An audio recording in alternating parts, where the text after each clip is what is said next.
above and beyond so you get your application in time, and also scholarships and financial aid and housing. Housing is a really big one. The faster you get accepted, the faster you get housing on campus, and that's really important, especially here at UCF. There's so many students, especially freshmen, who don't get housing here because there's so many kids who go here and apply for housing because they get in a lot faster, and they get in a lot faster by applying faster. So make sure you get all your stuff and get them in by your deadline. That could be a month to 2 months before.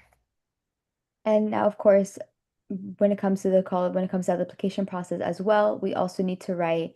With many applications, they will ask you for a personal statement. When it came to my process of for my transfer schools, one of my schools was UF, the University of Florida in Gainesville, and I was required to do two personal statements. And this, honestly, it gives you a great opportunity to show who you are beyond the grades, the test scores, and how you've grown from challenges or experiences. And it pretty much just shows your values, your goals, and your voice. My personal experience when it came to the personal statements that I had to write, they were asking me who you are. It's not just, okay, cool, like you have a great GPA, my test scores were great, but who am I?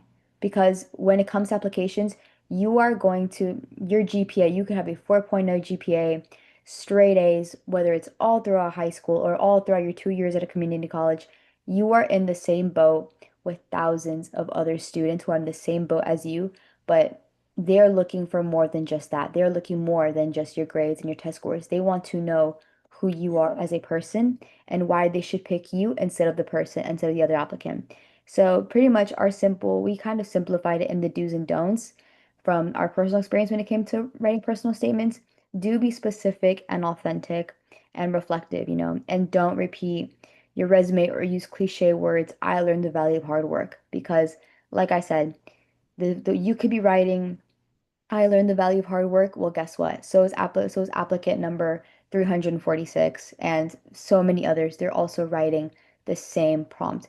Like I said, you have to show them why are they picking you. Yes, you know the value of hard work, but why? You can explain from your experiences, from your challenges and everything.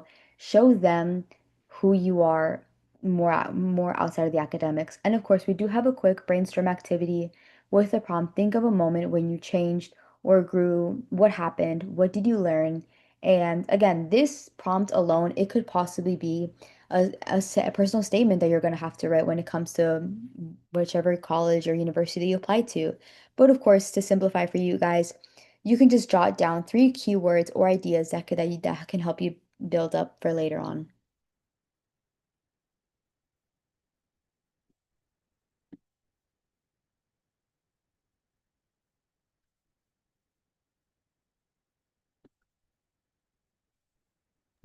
So I hope you guys took that short amount of time to just jot down 3 notes because it is very important to make sure that you are um, getting in your personal statement to be the authentic self on why these universities or colleges, wherever you end up going, need to pick you. But we got to talk about building a college list. So before you even apply to any school, you have to understand where you're going to fit in. So there's different types of schools that they call it. So like a reach school, a match school, and a safety school. At these universities, if you type in your stats or if you look up what their stats were, it's going to show you the stats of their last year's class and see how you mark with them. They're going to talk about the median of their GPA and the median of their SAT score or ACT score. So you can physically go on any school's website and see where you match up. So when it comes to building a school for you, reach schools are normally where your GPA or your test scores are maybe below or way below the school's average. But don't let that deter you because admissions are competitive and the acceptance rate may be low, but you never know. You might get in. They might read your personal statement and love you. They might see what you've went through and might accept that okay, this student maybe has lower grades and a lower SAT, but she excelled in X, Y, and Z. And that's what you really want to show. Match schools are more like your target schools. They're the schools that your academic stats match up average, like you are the average for that school. You're likely to get admitted into these schools, but be sure that you actually want to attend because a lot of times, we want to play it safe. We think that we'll get it in and, we don't have to try so hard to get in, but you want to make sure that you want to attend that school. So, with that being said, we have to talk about safety schools. Now, safety schools are where your academic stats are above the average for the school.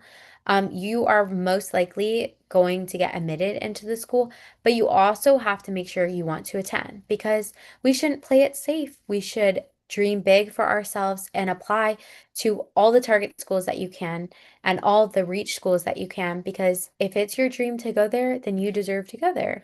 And safety schools sometimes will give you more money because your stats are above their average. So that's also something to keep in mind. But we have to dream big. And if that means applying to a reach school that you don't think that you'll get in, well, trust me, it might happen. UCF was my personal reach school. My SAT was definitely below the average of the SAT here. And I thought there was no way that I was ever going to get in because even my guidance counselor told me that, I probably wouldn't get in because my stats didn't match their stats. And I've been here for almost 3 years and I love it. And it was definitely a dream school of mine to go to. I love it here at UCF. And I'm so glad that I didn't listen to him and I didn't listen to what their stats were because they're just numbers at the end of the day, they're just numbers and we're people. So we're allowed to have emotions and we're allowed to write a great personal statement. That's why I think I'm here.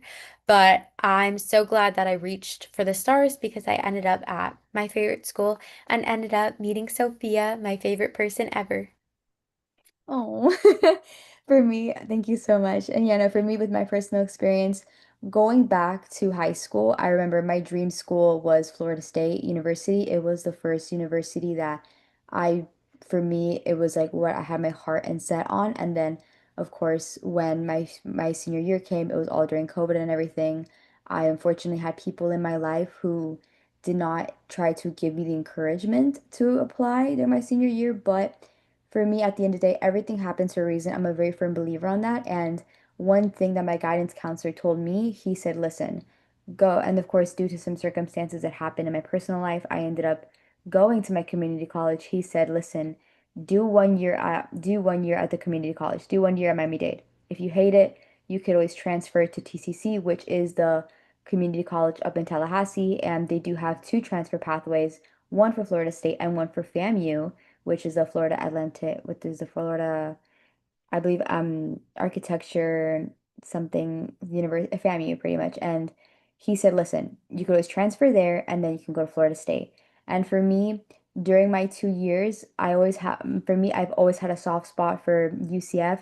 It was also another reach school of mine that I had like, I saw myself, I always wanted to go there as well, but of course, I didn't think I was able to get in. But for me, I risked it. I applied there to Florida State and various schools that my stats were definitely not matching theirs, even as a transfer. I somehow got in. When it came to my applications, I applied to, I believe, 10 schools, and I got rejected with one. I think I got rejected at two schools out of like the 10 that I've applied to. And for one of them, unfortunately, it was like a transfer document, which of course we'll talk more about that as as the presentation goes along. But for me, getting accepted into UCF, a school that I did not think I was going to get accepted into, for me, it was a dream come true. I'm very grateful that, you know, even though I didn't go to the fir my, even though I didn't go to Florida State, I'm so glad I went to UCF. I have been living here for almost 2 years now. For me, if it wasn't transferring to UCF, I would not have met Courtney, who honestly made my experience living in Orlando, honestly, one of the best experiences. And honestly, I don't regret transferring. I don't regret my college experience at all because it led me to where I am today and it led me to meet the people who I've met up to now. And now when it comes to tips for choosing schools that fit for you and everything. For me, of course, like I said, you can apply to various schools and everything, but of course, at the end of the day, it's finding the school that fits for you. Because what one school may fit for someone, it may not fit for you personally. So that's why these are our personal tips on when it comes to choosing schools that fit, the academic fit. Are they offering you do they offer your intended major and strong programs that fit in your area of interest?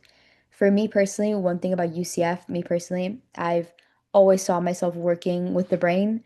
I love psychology, and for me, with UCF, UCF has a very strong psychology program, which for me, it had the perfect academic fit for me, and also social fit. Think about the campus culture, student life, size, diversity, location, and like I said, pretty much all of this matters as well because yes, you're going there for your program, but also when it comes to student life, how active are the students with the opportunities that they have? With UCF, I will always be so grateful to have been a UCF student. Of course, I do plan on coming back for graduate school.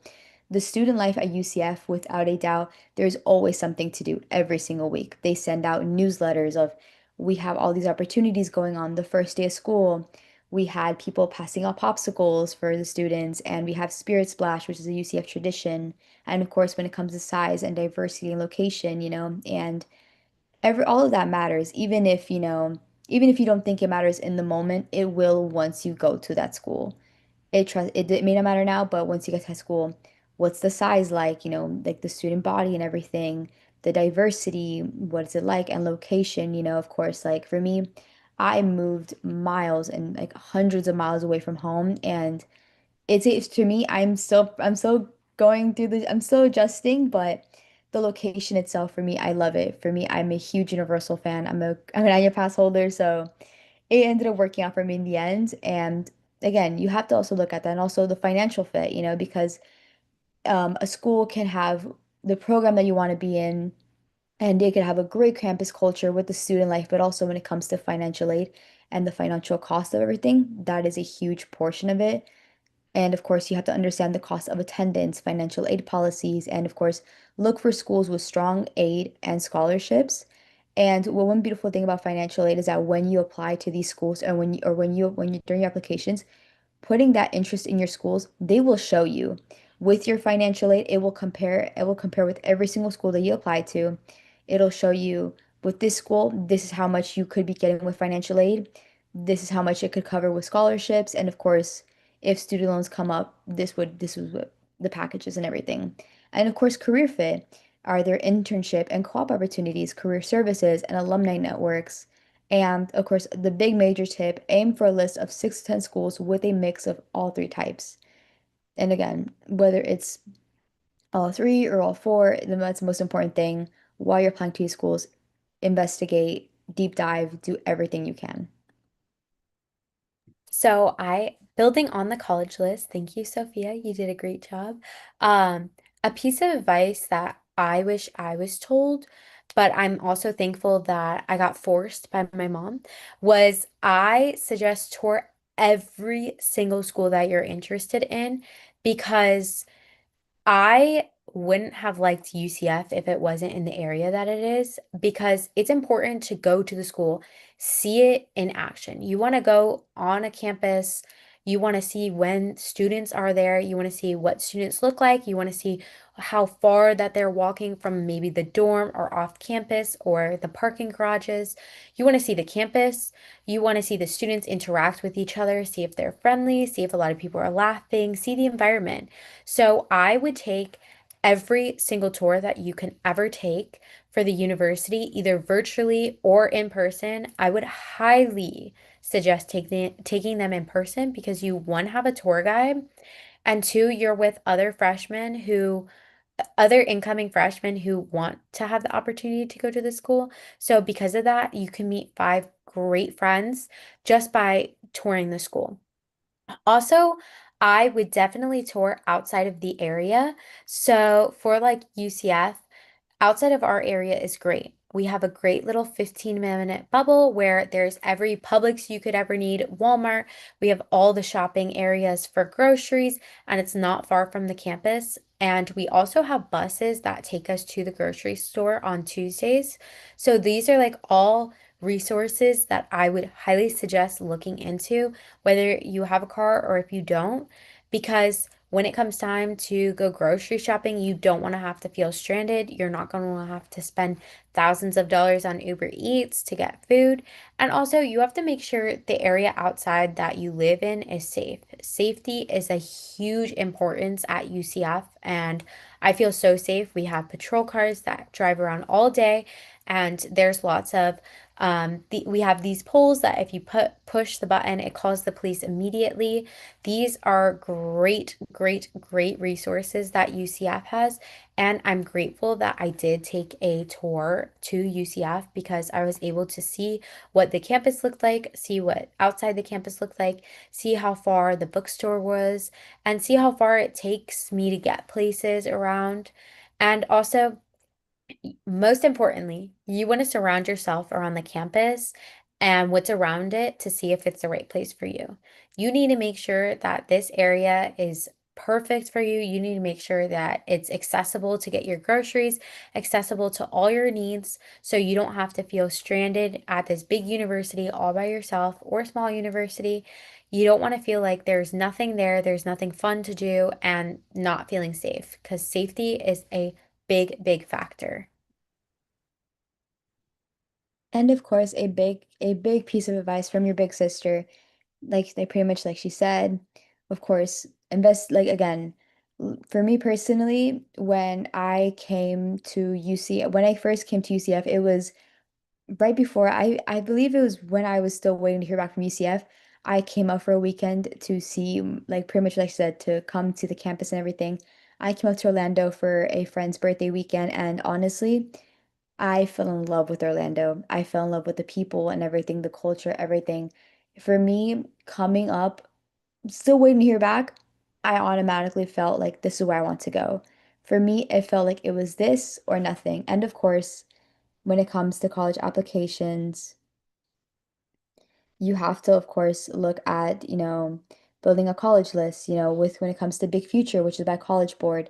When it comes to searching for colleges and stuff, Big Future by College Board, you can search colleges by locations, majors, costs, and more.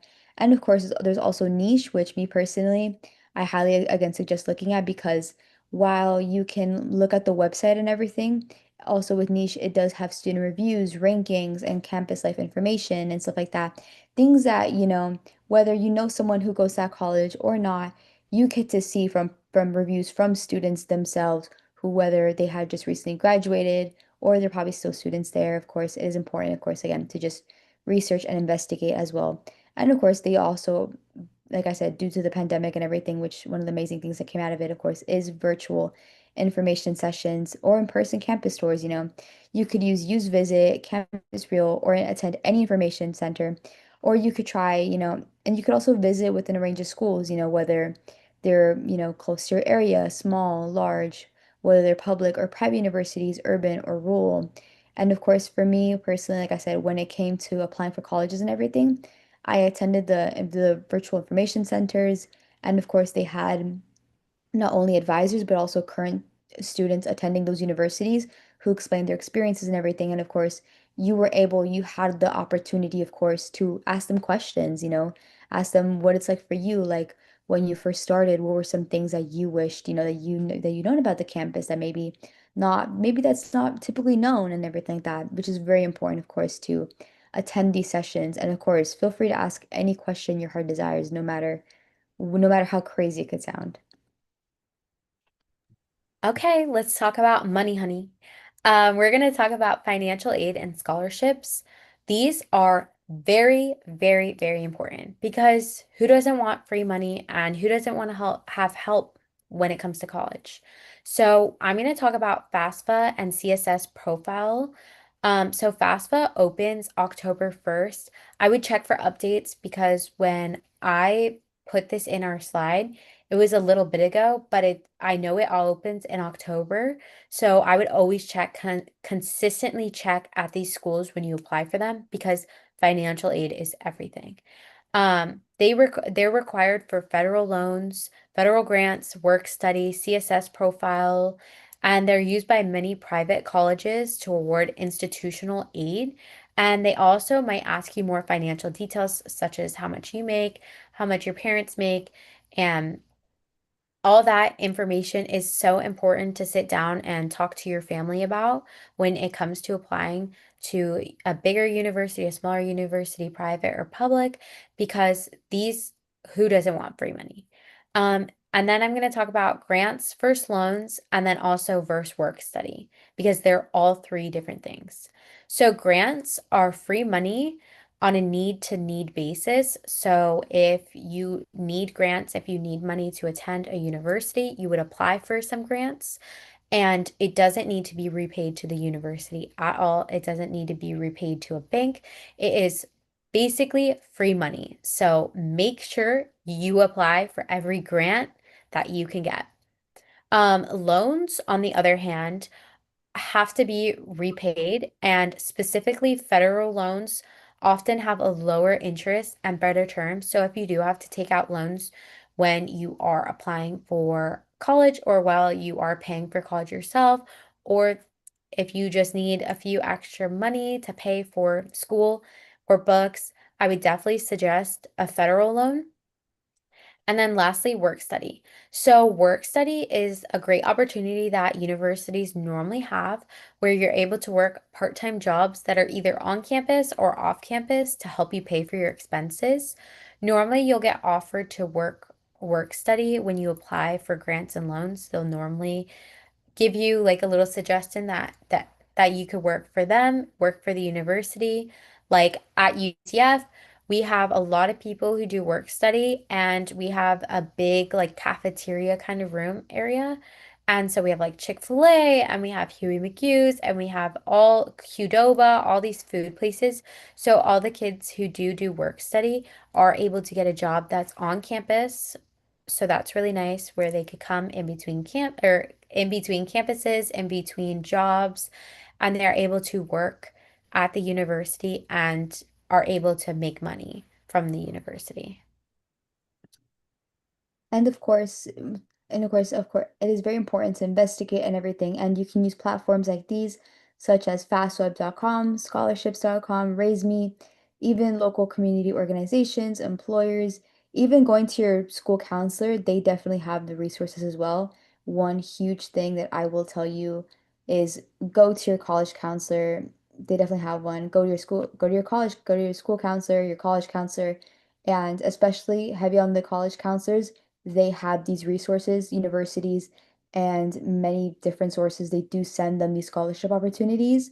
And no matter how much the scholarship can give you, take as many as you can. Take advantage.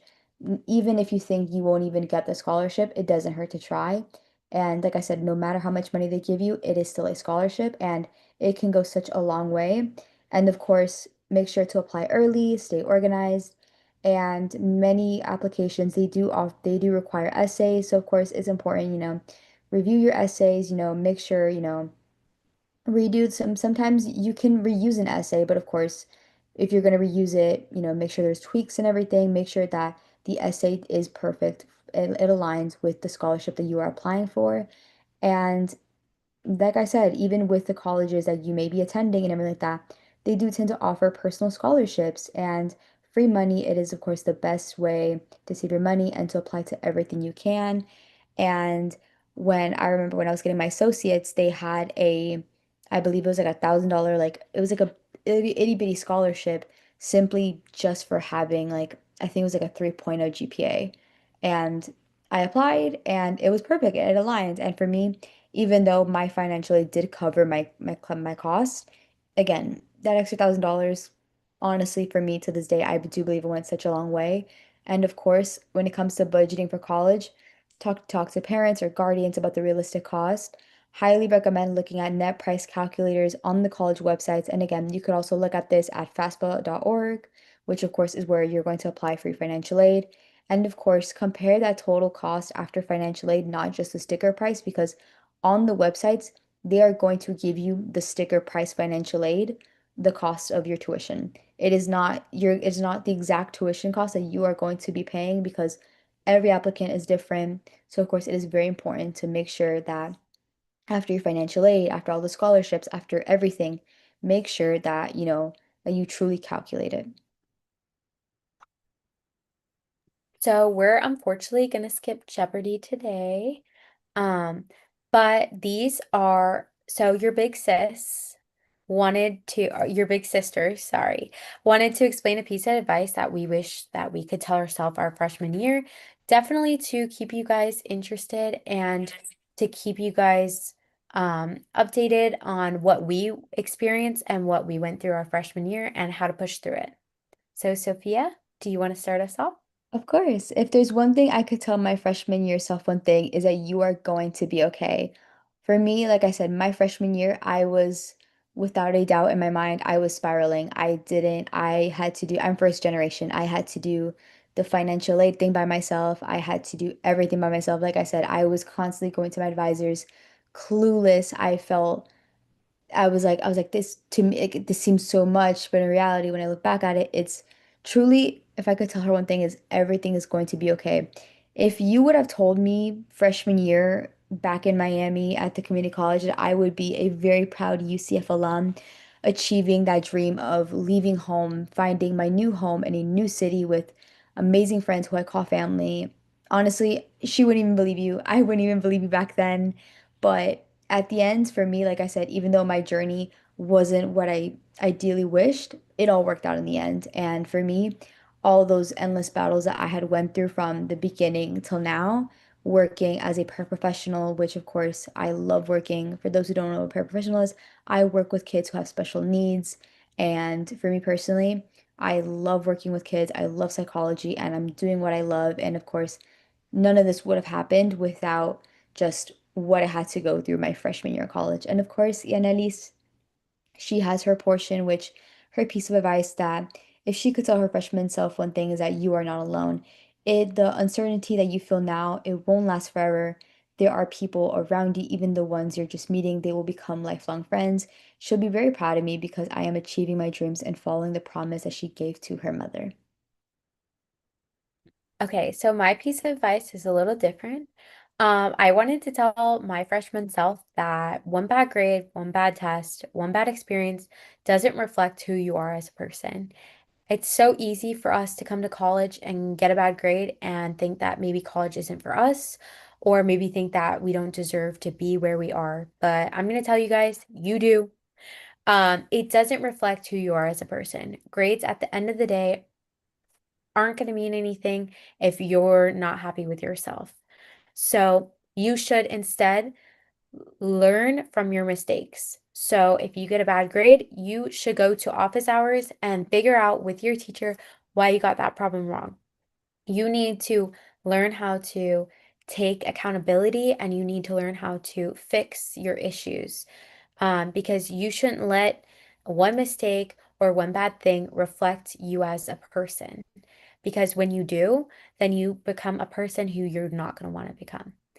Also, remember if something bad happens and maybe you're not proud of something, you have to remind yourself that you have to live with you for the rest of your life.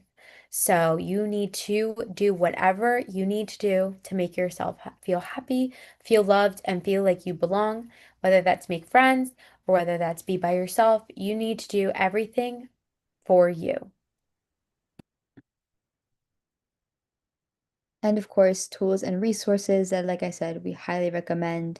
Of course, again, the Common App, FAFSA, which is where you were pretty much every single college, every single university, public, private, you're going to, especially when it comes to applying for financial aid, that is your main source of where to apply. And of course, College Board, highly recommend when you apply for your SATs, that is where your information will be for the SATs, for Big Futures, and Raise Me, of course.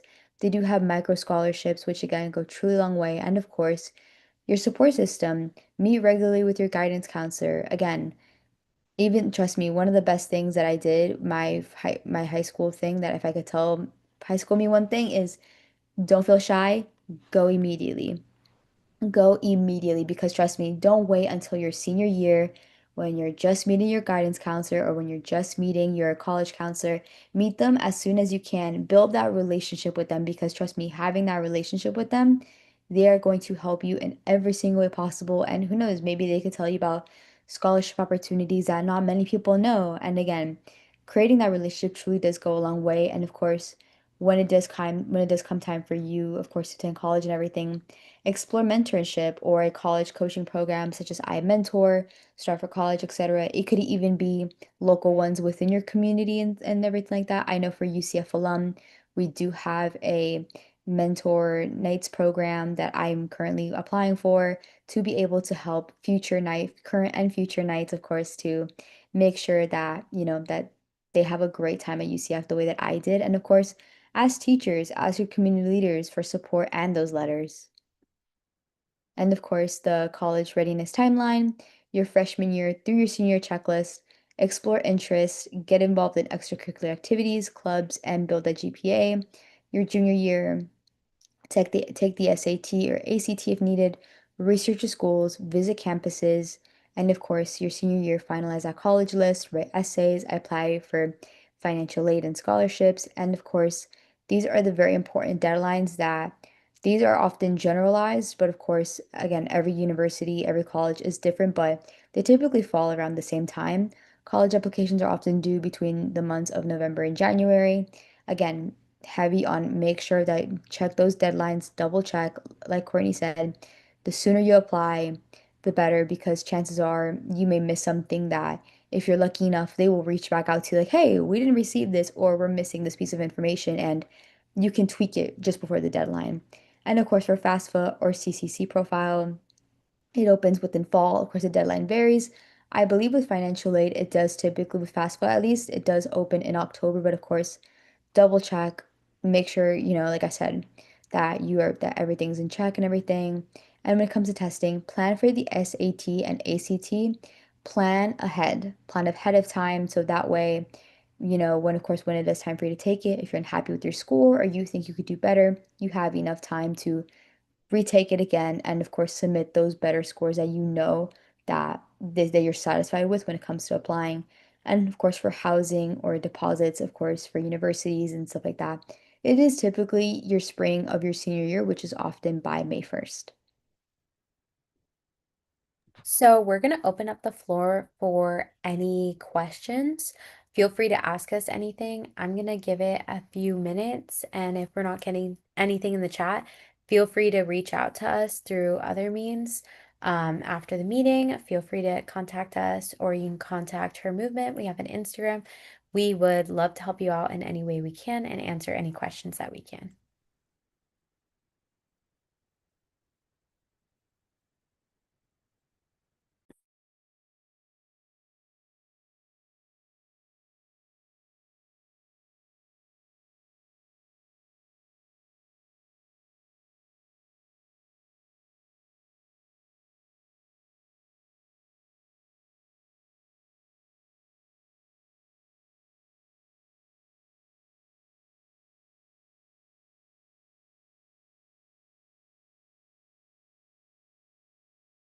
Going once, going twice. I don't see any questions in the chat, but feel free to contact us afterwards. We would love to hear from you guys. So we just want to sum up our finale. Thank you guys for coming out to see our college prep. We hope you enjoyed our guide as it will help you navigate during this new experience that might be very, very, very unfamiliar. Just know, however, no matter where you are or where you start, you always have your big sisters here rooting for you forever, and we're forever proud of all your accomplishments, no matter how big or small you feel that they are. And as Steve Jobs once said in his speech to his graduating Stanford graduates, stay hungry, stay foolish. Thank you so much. Thank Sophia, you. do you have any?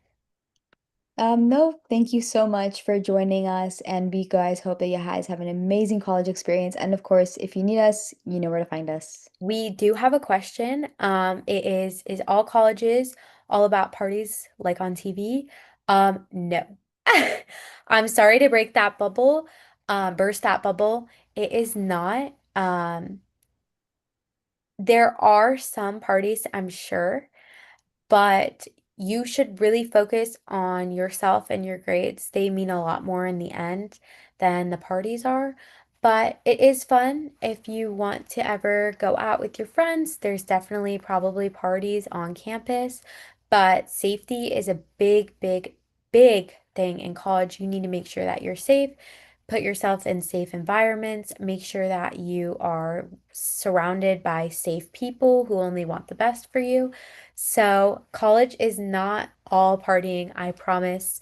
Especially professors, they do not want you to come to their class um, hungover or drunk. So, they want you to come to class. They really highly encourage you to come to class. There's lots of deadlines in college, including homework and tests. And you don't want to put yourself behind because you are paying to be here in a university. Um, so you want to put your best foot forward, even if that means having to skip out on the social life a little bit to put yourself first. Is the 10th grade too early to start planning? It is never, ever, ever, ever, ever too early to plan. Um, if I were in 10th grade, I wish I would have started then because I would have had a few more years to maybe focus on my SAT, focus on my ACT, and get those grades a little higher. Unfortunately, I did not get an SAT that reflected how much I studied for it, nor reflected who I was as a student, I felt. So when it came to applying to colleges, I felt very distraught because I didn't have I didn't have the scores to get me into the schools that I had dreamed about going to or getting accepted into. So I would have loved to tell my 10th grade self, get to studying for the SAT, the ACT, and get involved. Because the earlier you start to be involved, the earlier you create these connections with professors, with teachers, with community leaders, with everybody around your society. You build your bubble. You have more time to focus on you and who you are. Um, yeah. Also, can you drive the first year of school? It really depends on what university you go to. That is definitely something to look into when you are applying to schools. At UCF, you are allowed to drive your first year of school. Most Florida schools, it's actually encouraged that you do have a car or do have availability to um, get off campus because our Publix, our grocery store is not on campus. It's very close to campus where you could probably walk or take the shuttle like UCF has, but that's definitely something I would look into when you are applying to these schools. See how far the grocery store is, see how far like your daily tasks that you would have at home. I would definitely look for them at a university and see if they allow cars because if they don't, you can't bring your car. Like I know Penn State, they don't allow cars for freshmen. I'm pretty sure FAMU does not allow cars. And yeah, so that is something you definitely want to look into when it comes to applying to colleges. Um, are tutors available if you need assistance? Yes.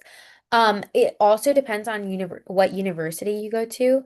At UCF, we have TAs and also SI tutors, and these are students who apply for a position, and I'm pretty sure TAs don't get paid, but SIs do, and that would be great if you're great in a subject to look into because these are opportunities where you can get paid to work for the university and help other people succeed in a class. I specifically, biology, I was not a good biology student, and I had the opportunity to go to SI sessions for tutoring. Also, I highly encourage you go to every single office hour that your teacher offers because this creates better connections with you and a professor. So when it comes down to writing for letters of recommendation or even applying for a job, you have one good person that can say, like, that can vouch for you. Also, teachers lead on more than they know. They're the ones who make the tests, they're the ones who grade your things. So, if you present yourself to a teacher wanting to learn, wanting to do better in their class, they really, really, really respect that and they want to help you. So if you come to a professor wanting to learn from your mistakes, wanting to hear them talk, It really makes a difference, I believe, in your grades and your college experience. Is there a lot of community service needed? So when you apply for college, you do need community service to apply. I believe so. It's like 100 hours. So in 10th grade, if I was younger, I would start racking up my community service. Um, in Florida, we have Bright Futures, which you need, I'm pretty sure, 150 hours of community service matched with a 3.0 GPA, matched with an SAT score of a 1220, and then it's a 1330. So the 1220 is for 75% Bright Futures with 150 hours of community service, and a 13 or 12, yeah, 1300 or 1330 is 100% Bright Futures. So it's 100% of Florida paying for your university. This is something we have in Florida, but when you do apply to college, they need to see that you have community service. I know it's also a high school requirement at individual schools that you do community service and have 100 hours. And then last one, on holidays, do you have to go home? Yes. So for holidays, unfortunately, since if you're living in the dorm, because most college campuses also have apartment complexes in the area, whether they're owned by the university or not, when you live in the dorm, you have to go home for holidays because they shut down the whole entire campus. So because that they do that, at least at UCF, and I'm familiar with other schools that they do that too. They shut down the school, and I'm pretty sure it's a few for college, our holiday break for Christmas time is 1 month long. So for UCF, I believe it was like December 8th until January 8th. So that whole entire month, UCF was closed. So there was nobody living in the dorms, nobody on campus, nobody walking around. Our university was 100% completely closed. Smaller holidays like Labor Day and Memorial Day, they are open, but those are things to plan in ahead of time. So, especially if you're out of state, I would definitely plan ahead of time to know if you have to buy plane tickets home, if you'll have a ride to get home. And these are all great questions. Um, I want to thank everybody that showed out and also asked questions. These are great, great questions. And feel free to contact us if you have any more questions. We would love to help you out. Sophia, is there anything you have to say? No, you pretty much covered everything. Thank you guys so much for attending. Thank you all for the questions. Honestly, these questions are really great, and honestly, we appreciated everyone for showing out. Thank you for Thank giving us your you. time. Thank you guys so, so much.